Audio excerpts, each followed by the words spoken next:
Growth Pod is brought to you by Genero, a leading growth agency in the Nordics. We interview marketing experts, business leaders, and entrepreneurs to uncover the stories and strategies behind profitable growth.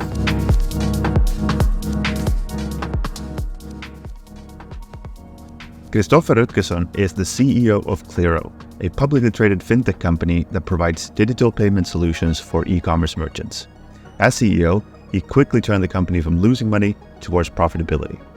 Previously, he played a key role in leading another payment company, Bambora, through hyper-growth and ultimately a €1.5 billion exit.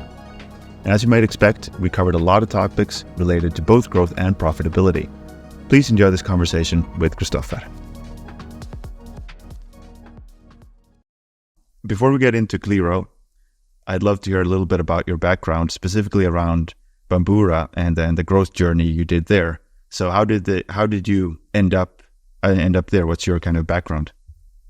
I mean, sure. I've been in payments for quite long now. Starting off in Bambora, I was I'm so kind of a serial entrepreneur. So I've kind of done a couple of companies in the past, and then I was a consultant for a few years at Boston Consulting Group, but then ended up doing a big project with Nordic Capital, a private equity investor in the Nordics, that where we were looking into kind of the payment space, and then so I was part of kind of forming the strategy for what became the foundation for Bambora. And when they made a first investment, I kind of joined as kind of head of strategy or a chief strategy officer, kind of running kind of our expansion of Bambora. You know, we had a strategy of kind of building a payment solution that was doing both omni-channel payments as well as kind of covering everything then that's kind of an SME merchant need, a kind of small and medium-sized merchants needs. And at that time, this was roughly 10 years ago in 2014, kind of the payment ecosystem was not as developed as it is today. It was mostly run by banks. So if you needed to sign up for a new payment solution as a merchant in a physical environment like a cafe or a restaurant or a small shop, you needed to contact your bank. You could kind of be waiting in phone for up to an hour, and you could get contracts of like 70 pages to get started. And then you needed to have multiple different vendors, one for the card terminal, one for the card agreement. If you had an online shop, you needed a separate agreement, different agreements for every payment method and so on. So our ambition at that time was just to simplify everything, packaging everything in a simple package that was easy to buy and easy to sell and covered kind of everything that a small merchant needed, and kind of focusing a lot on the merchant experience. And but in order to achieve that, we acquired 14 different businesses in the first 18 months, and we recruited almost 400 people the first 3 years. So it was quite an aggressive kind of growth journey. We kind of got the business up to roughly 800 people kind of after the first 3 years, bringing on almost 100 merchants a day. And I was kind of heading up our expansion both across kind of the Nordic markets, but also we also had a business in Canada and Australia. So we were working with quite a lot of the e-commerce merchants kind of in both Canada and Australia, actually. It was very exciting times. I can only imagine how chaotic it must have been. 18 companies, 400 people. You know, I guess every system starts breaking very quickly, and you're just trying to kind of hang on to the wheel as you're growing. Yeah, I think we reorganize the business at least once every 6 months, because as you say, kind of when you scale at that speed, you kind of every process, kind of a system breaks at some point. And I had a lot of discussions with our kind of chief product officer at the time. It was like I've tried too much chaos, and we finally agreed that it's okay to have chaos for a while, as long as you don't have chaos in the same place or in the same process for too long. But better to focus on growth first, and then you solve it on the way, rather than trying to fix everything perfectly before you scale or before you kind of increase sales investments or bringing on more customers, because then you will never get it into a perfect shape anyway, and then you're just waiting. You ended up eventually, I think, exiting for like something like 1.5 billion. It's a very broad question, and I'm sure there were a lot of ingredients. But is there anything looking back that you say, well, that was one of the key factors that enabled this really successful, rapid growth? It was a couple of things. First of all, I think we had a very good product market fit at the time. We simplified payments that kind of no one in the Nordics had done before, and then we scaled that in more markets. Secondly, we were quite heavy kind of investing in growth. So we scaled up our kind of sales and marketing activities very early before we know if that would be working out. So we started to get traction in Sweden, and then we decided to launch in Norway and Denmark. But our first attempt in Norway, for example, it didn't really play out as we thought. We hired 4 salespeople in Norway. We had almost no traction, and after a year, we decided to kind of completely rebuild our Norwegian team, scaling it down from 4 to 0, and then hiring 20 people, and we kind of went in with kind of 5 times the effort we had done before. And then we just had to make it work because we had so many people in Norway that we couldn't fail. And I think that's a bit of my learning, that sometimes you go kind of too small, and then you don't make it because you're not kind of fully committed to the expansion or to the growth. Because if you're not kind of have invested enough, then also you don't have to make it work, and you can continue to testing or continue to fail. But if you commit to kind of a growth journey, then suddenly you also kind of have to succeed, or you fail too big. But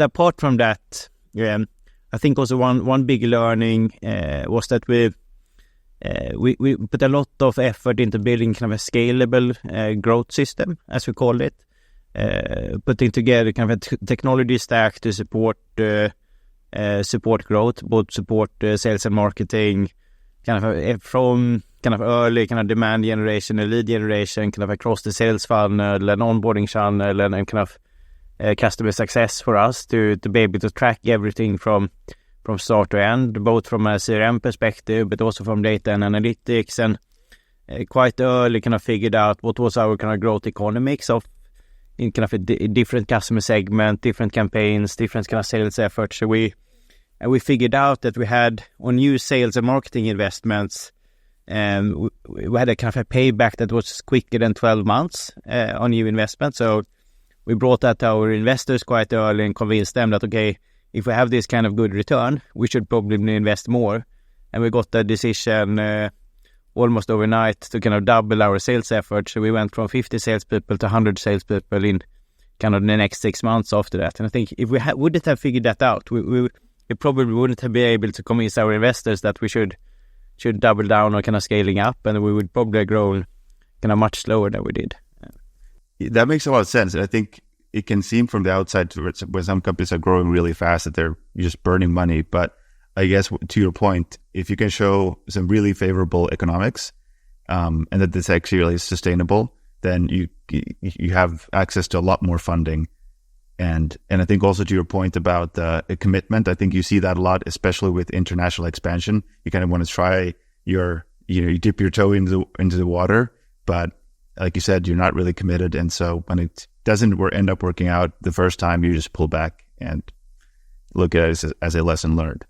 I guess that's true for kind of most kind of high growth companies that are kind of into kind of analytics, but many companies that is not growing as much or is not as developed in this area probably look at the whole company financials, or maybe they look at a segment or a market and kind of looking at the kind of profitability as a whole, and then kind of growth may not look that attractive. But if you get into kind of microeconomics of growth, kind of looking at, okay, what's the profitability on a certain campaign, what's the profitability of that certain market or certain kind of sales effort, and you find these pockets where you have very good returns, and then are kind of bold enough to scale that up, and then you know hopefully that it will work out. And then of course there's also kind of a lot of work to kind of be able to do that, but that was a bit of our key to success. Interesting. And so, but the exit, that's a few years ago. What made you decide to, after that kind of very intense journey, to get back into payments? Was it kind of, what led you then to Qliro after Bambora?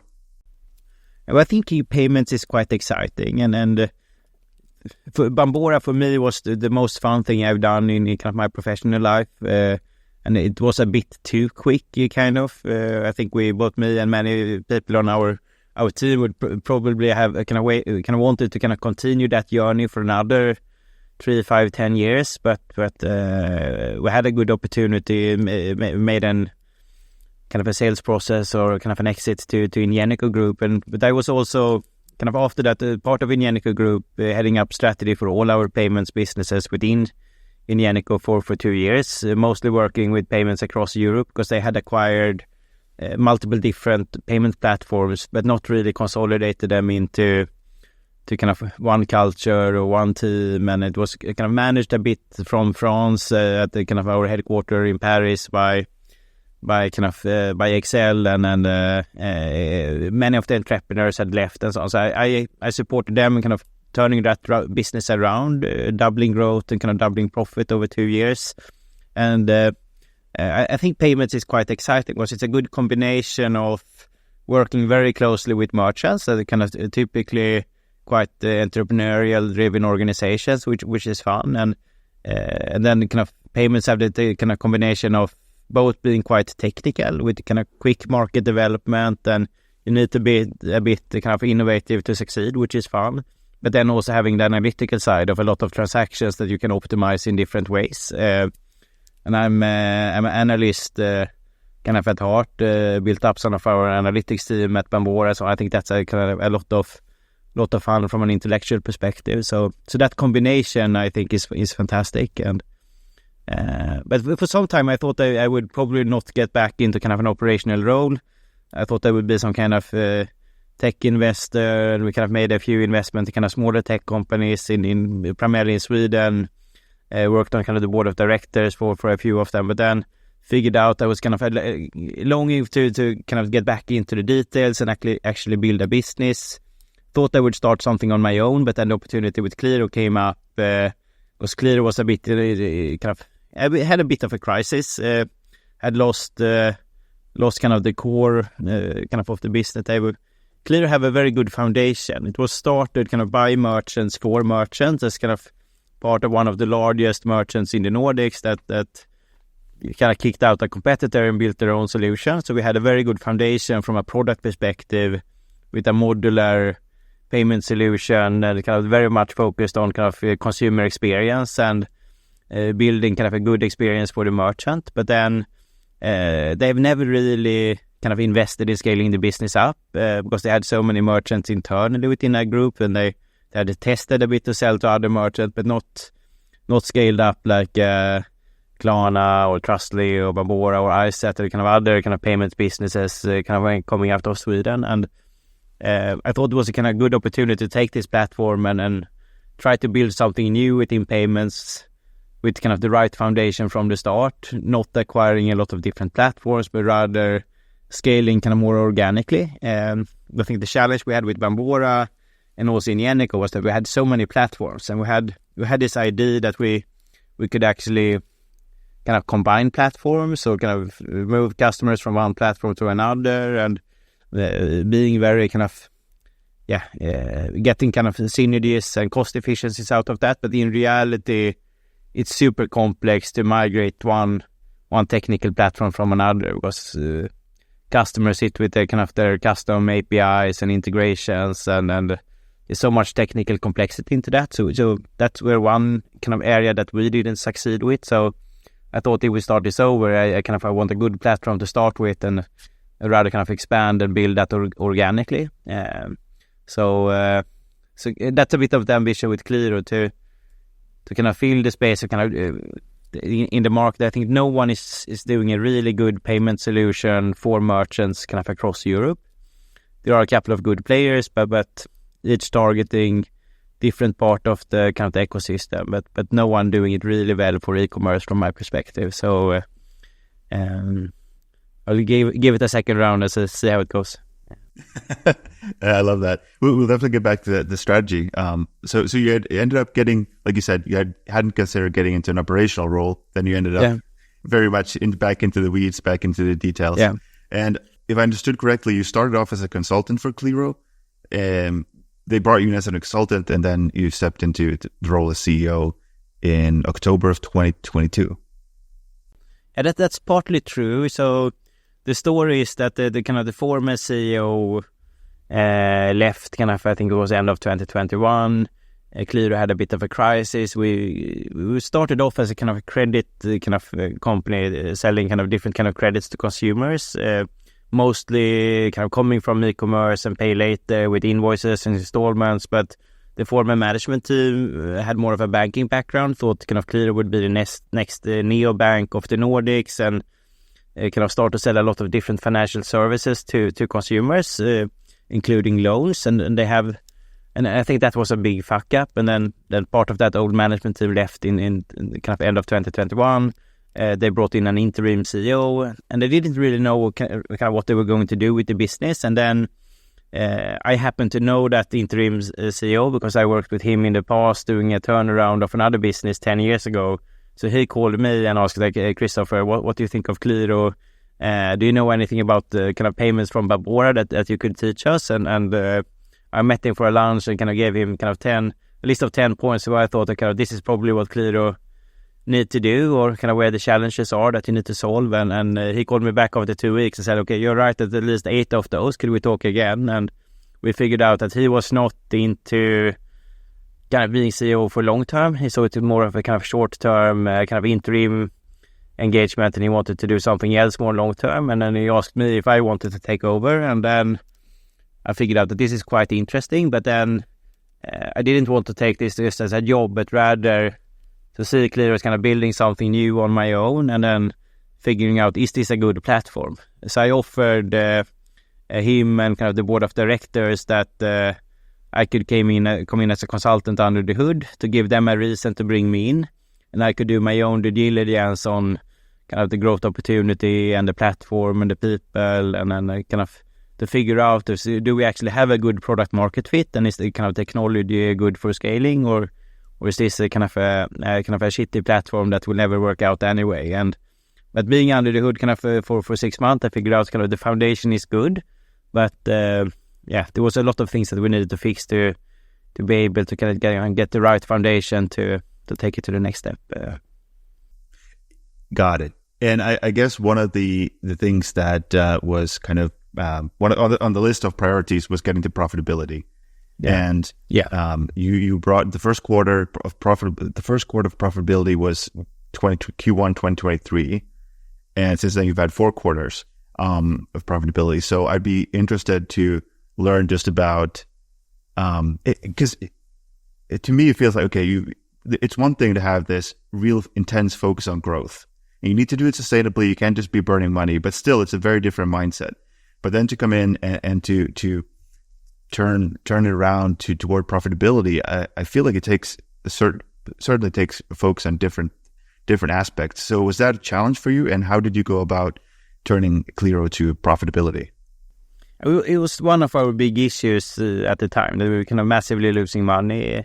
In 2022, we lost 115 million.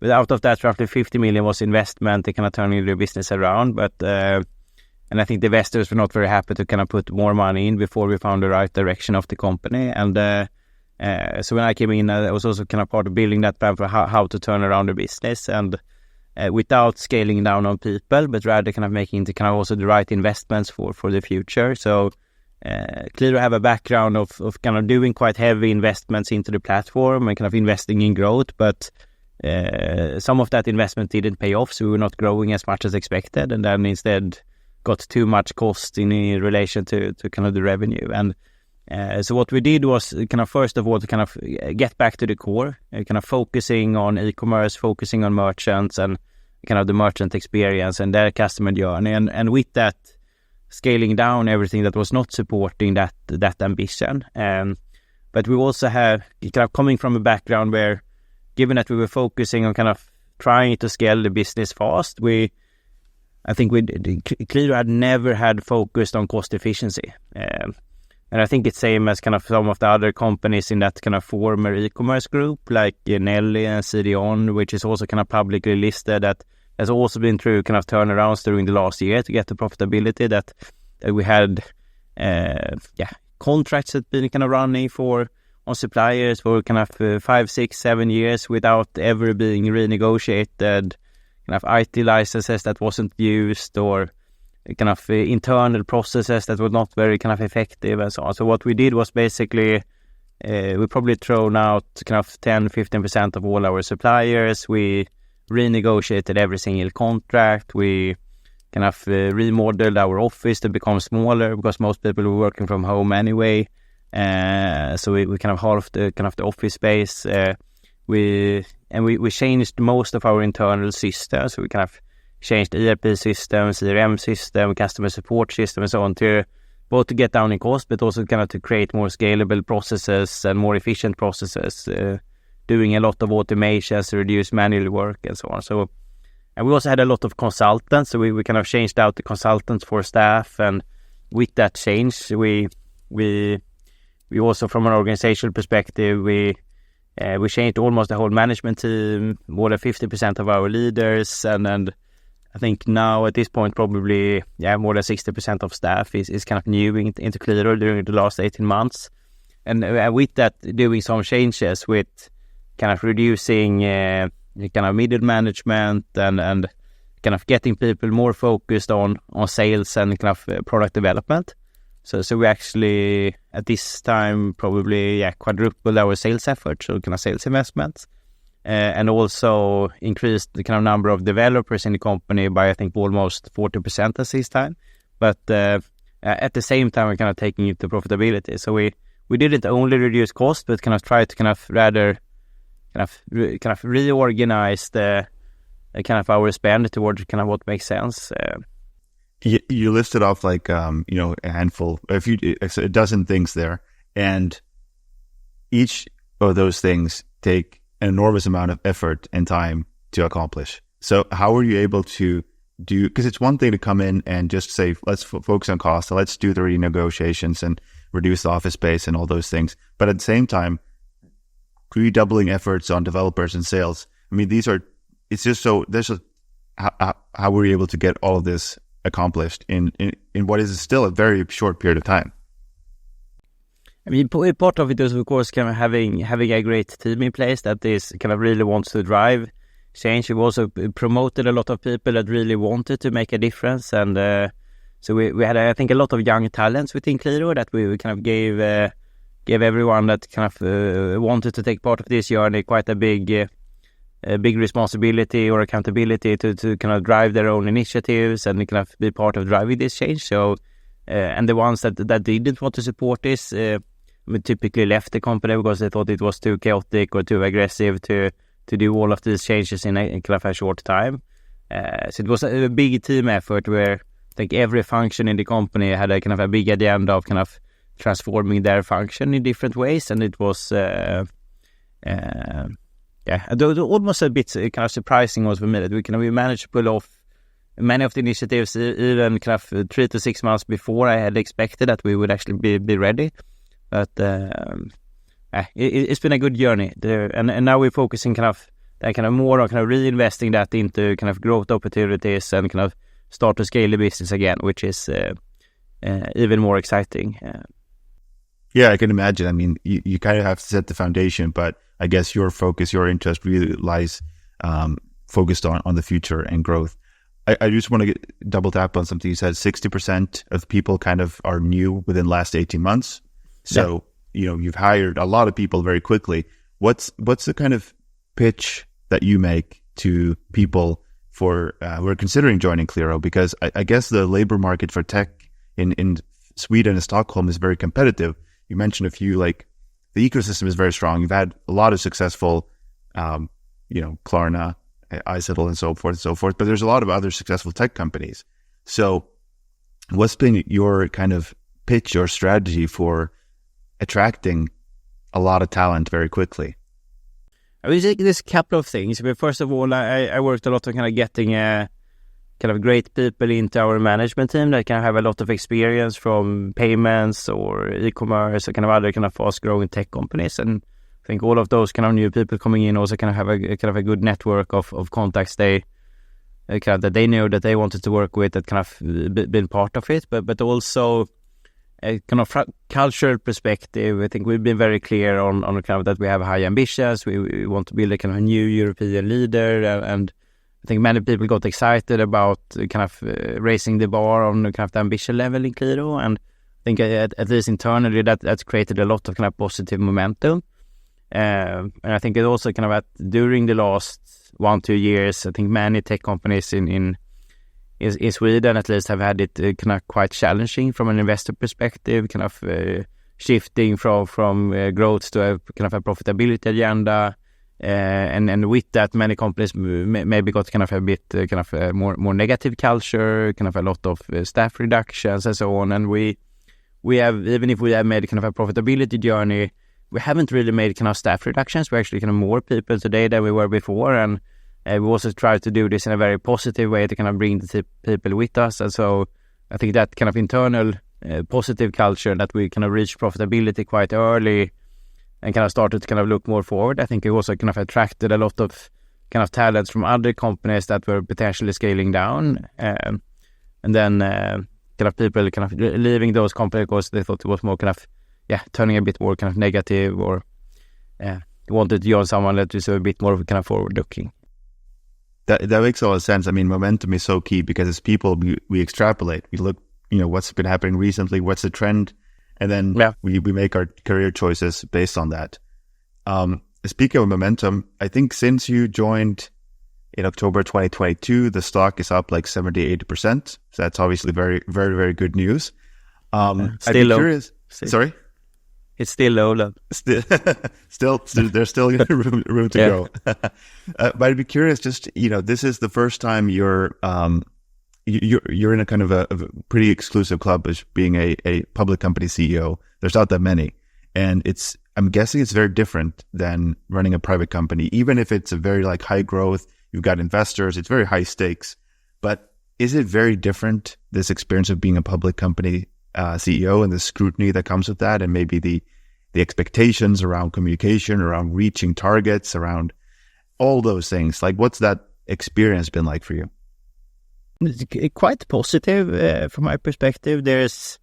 I thought it would be more challenging actually being kind of a public company than I thought. But also when I was part of Genero, we were also publicly listed in France, in kind of from the stock exchange in Paris. So kind of have some experience from kind of the quarterly reporting and so on. Even if I was not the kind of the fronting the company at that time, I was kind of involved in kind of preparing everything in the background. But if I compare to Bambora, I think Bambora was actually kind of even more challenging from kind of a reporting perspective. We had very strong kind of private equity owners that was very into the details of the business. I think our kind of monthly reporting at that time was more challenging than the quarterly reporting I have now to the external investors, but that had a kind of other positive side effects, kind of with having a kind of owners that very into the details and kind of understanding the business could also support you in a good way.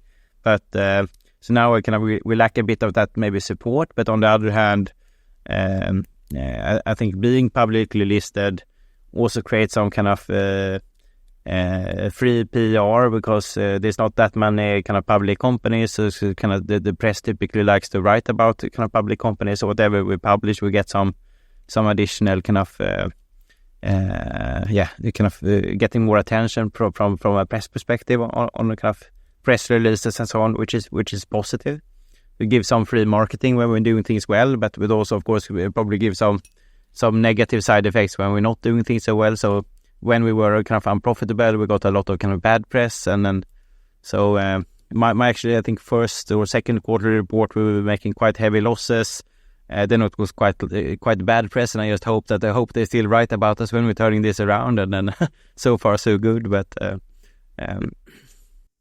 what about the impact on morale and potentially the stock price being a distraction, both when it goes up? Both when there's a massive value increase, but also a decrease, and the fact that the equity value of the company is on public display 5 days a week, and every employee can go and look and see, we're down 5% today, or we're up 10% for the quarter.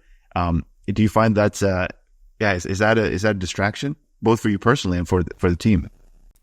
Not really. We don't talk that much about it actually. It's of course, it's an opportunity for everyone that kind of invested into the company internally, and we have some kind of option or kind of warrant programs and so on for employees, but not it's not something that we talk a lot about. And I think also kind of being publicly listed, kind of the price will always go up and down, and kind of the price of the day is probably not reflecting kind of the real underlying value, neither kind of in the short term or in the long term. And so we're focusing more on our internal metrics of kind of customer satisfaction and merchant satisfaction, and kind of how quick do we onboard new merchants, and kind of how are we working with our sales pipeline and so on. And if the sales pipeline would be low, I would be more worried than kind of the stock price being low. And so I think that's better to kind of focus on kind of what can you actually control.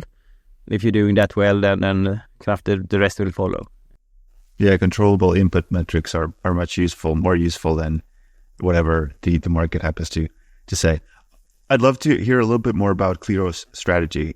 It seems to me that you're very much focused on helping merchants around conversion rate optimization, for instance. Is that kind of what the key strategy is? What are the...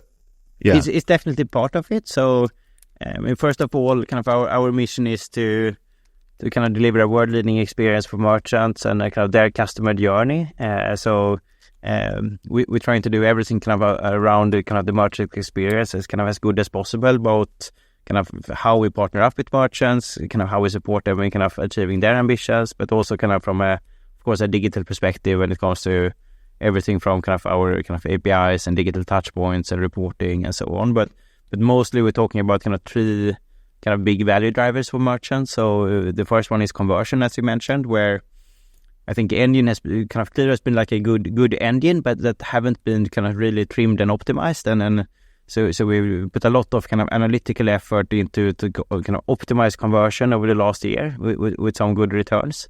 Also working closely with some of our larger merchants on this, kind of experimenting in different markets to say how could we actually drive more conversion by kind of optimizing the user experience, kind of showing the right payment method for the right consumers with kind of the right kind of user experience and wording and so on, but also kind of optimizing our technical partnerships and adding new payment methods.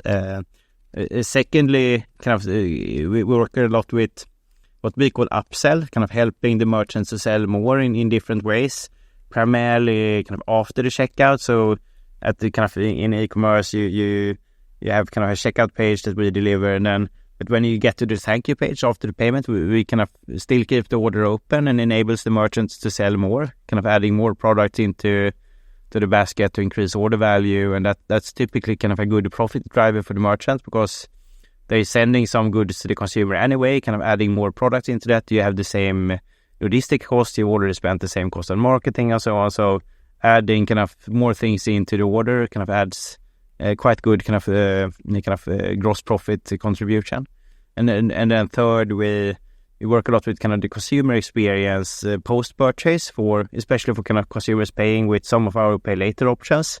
So we have our own kind of invoice and installment offerings kind of across the Nordics where we touch maybe around slightly more than kind of 50% of the consumers typically that choose some kind of pay later option.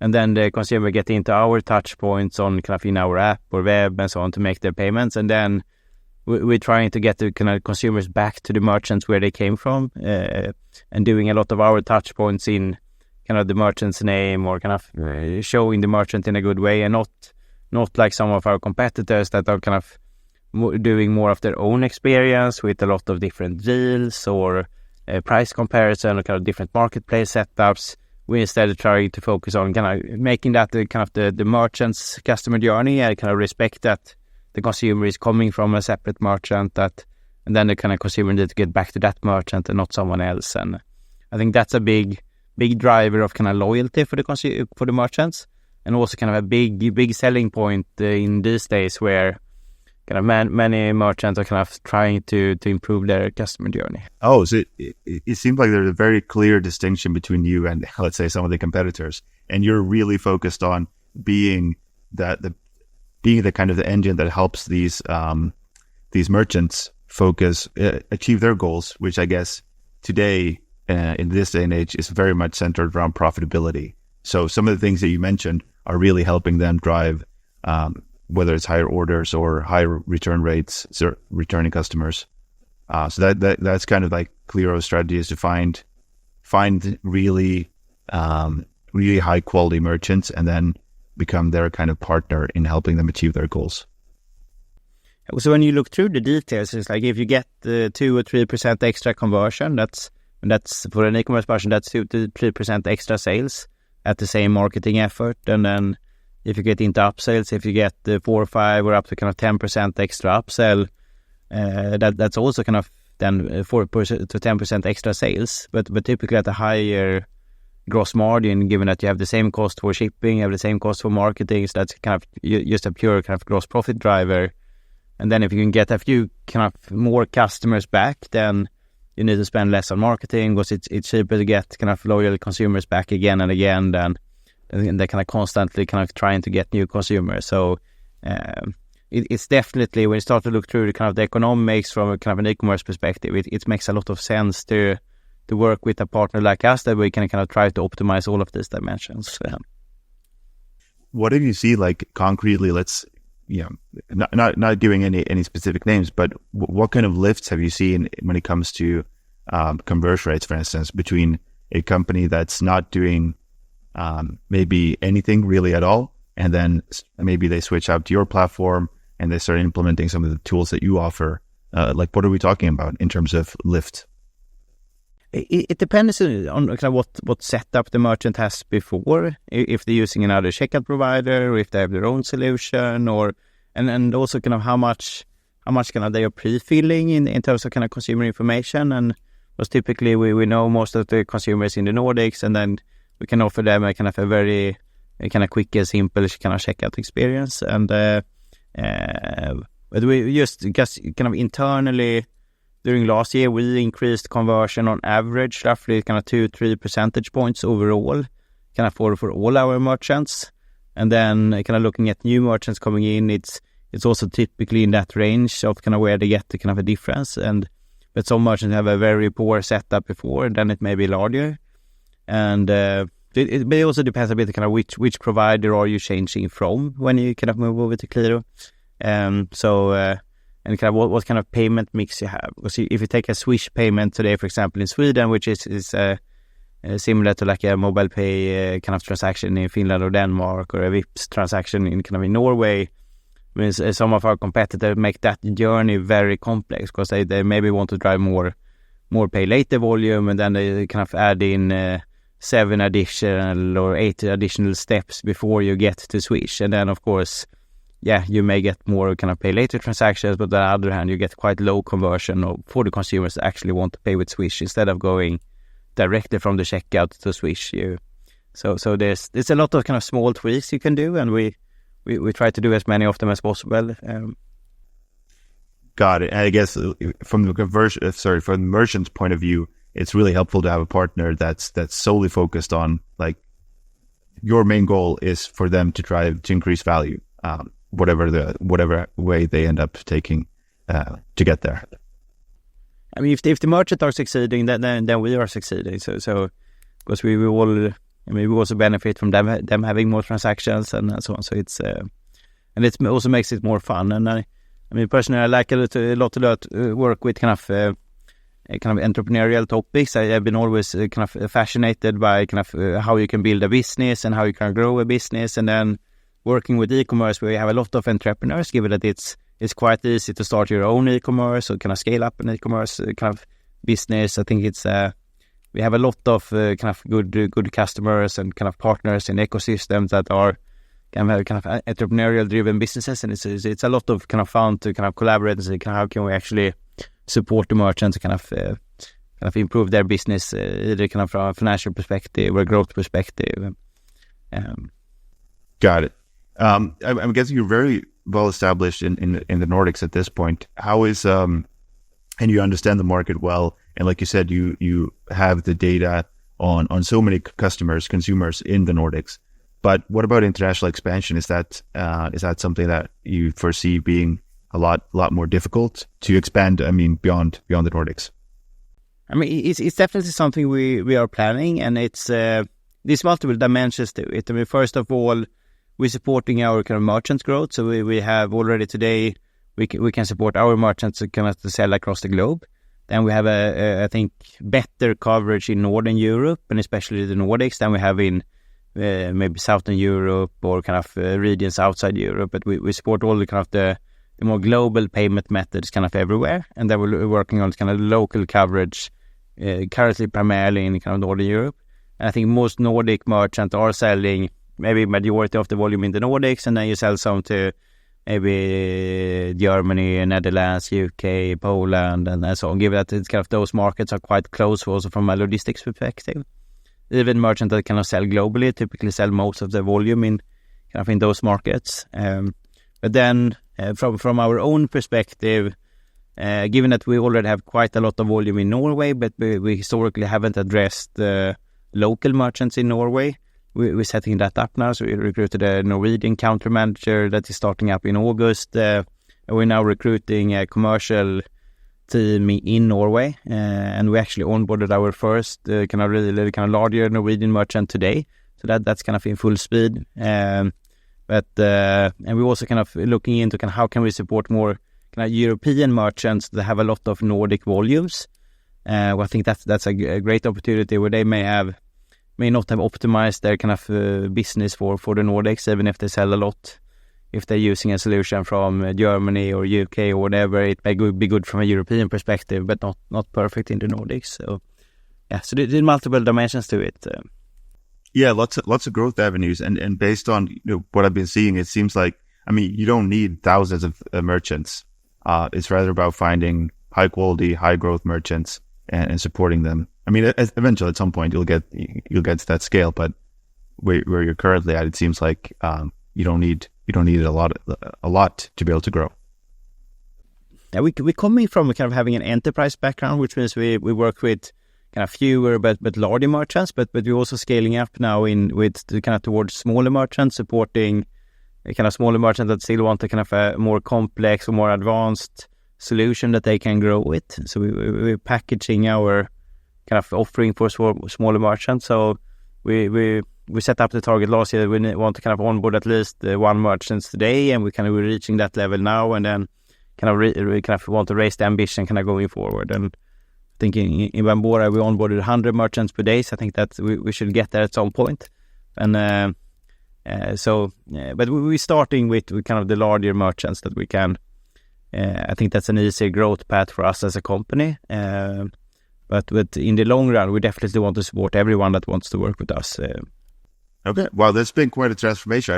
I don't remember which quarterly report it was, but it was in one of them. I think you onboarded 3 merchants for the quarter. So that's been then a huge increase if you're now doing about one per day or something like that. So that must also be very exciting to kind of broaden, go lower market as well, not just work with the enterprise accounts. Christoffer, it's been a real pleasure to have you on to hear about your background, Qliro's background.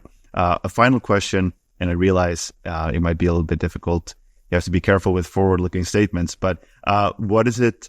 What makes you most excited right now? What are you kind of most paying attention to in the industry and in the business?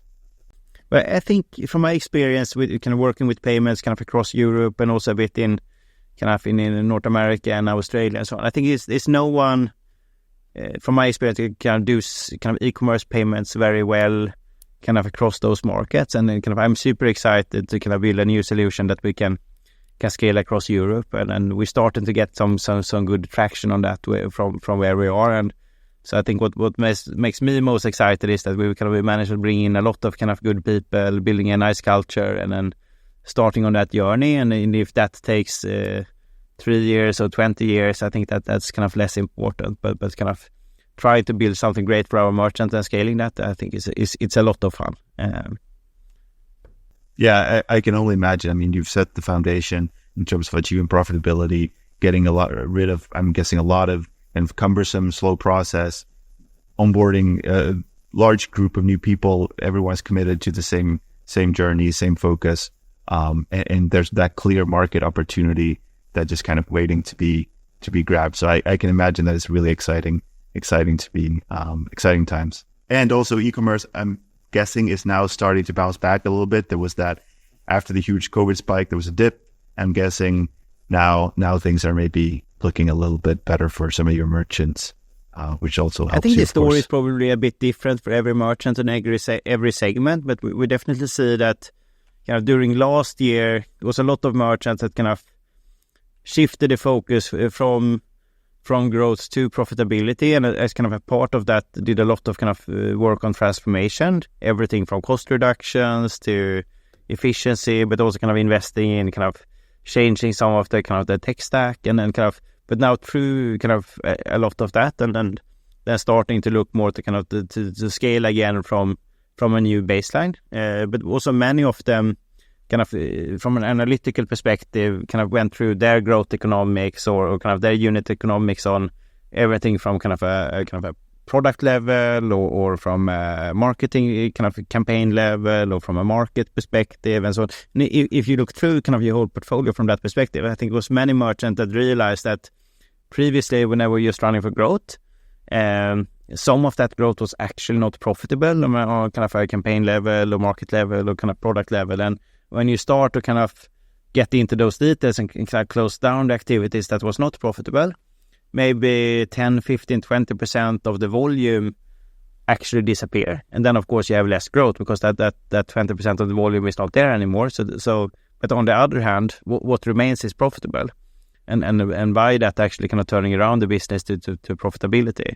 So I think we'll find a kind of a new foundation to kind of scale from, and we start to see that now with kind of individual merchant in different segments that they start to grow again. And then I think every merchant is kind of on different kind of steps on that journey. So I don't think we kind of we through that kind of completely yet. And of course, kind of from a consumer kind of perspective, I still think many consumers still having it a bit challenging with kind of inflation have been high, and even if inflation is coming down, prices are not coming down. It's just the kind of the price increases that is coming down. Similar with interest rates, kind of been going up over the last year. Even if that's stabilizing, still kind of the interest is higher than it was before. So kind of I don't think we yet see kind of an increase in kind of consumption. So that will probably be challenging for a while before kind of interest rates and so on is starting to come down again. But we hope definitely kind of going in the kind of the right direction from a kind of a macroeconomic perspective. Yeah, let's certainly hope so. And like I said, I think maybe the industry is in a healthier place after the boom and the growth at all cost, and now there's more sensible growth, but hopefully growth ahead. Like I said, Christoffer, thank you so much for joining us. Wish you and the team at Qliro all the best. Much success and all the best on your growth journey ahead. Thank you. Nice to be here. Thank you for listening. You can find all episodes of The Growth Pod on Spotify, YouTube, and Apple Podcasts.